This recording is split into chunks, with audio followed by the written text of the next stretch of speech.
I headed over to the Consumer Reports Auto Test Track to dive into the subject of hydroplaning. Ryan Pisokowski, technician here at the test track. Yes, how are you? So what do we got going on here? This is our hydroplaning facility where we test tires for hydroplaning resistance. What was that all about? That's hydroplaning. You want to try it? Before we go for a ride, Ryan takes me to the tire test lab. How does this tire hydroplane? What's happening is as you drive through a puddle of water, these grooves are evacuating water out from underneath so that you stay in contact with the road. When you hydroplane, the tire actually lifts up on top of the water. So you can imagine now you have these grooves. What happens when they go away? You've lost a lot of all-weather performance. It's just like skimming across the water at the beach, except it's no fun when you're on the road. In fact, it can be really dangerous. To experience hydroplaning up close, first testers have to get the track ready. This looks like a road, but it's actually a shallow pool. It takes the technicians hours to pour 700 gallons of water onto the track. All right, this is gonna be exciting, Ryan. No, you're driving. You're driving. Yeah. I'm driving this? Yes, you're doing this.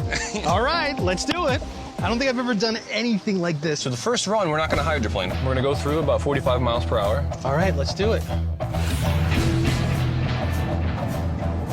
Follow that little curved line. Perfect. There we go. You got it. We did. No hydroplaning. All right, so let's go faster. This should be a full hydroplane. Okay, 55 miles an hour. Let's do this.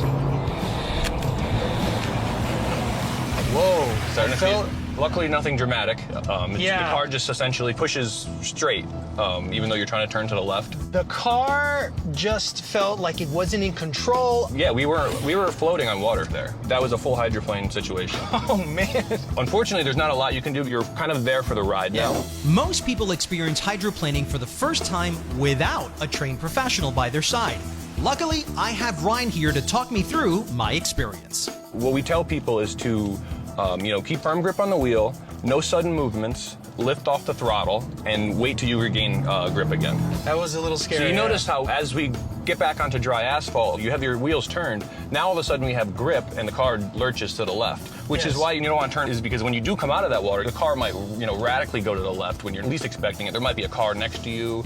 You might put other people's lives in danger. Now, what about braking? Stepping on the brakes isn't really going to help you too much because you are now skimming across the surface.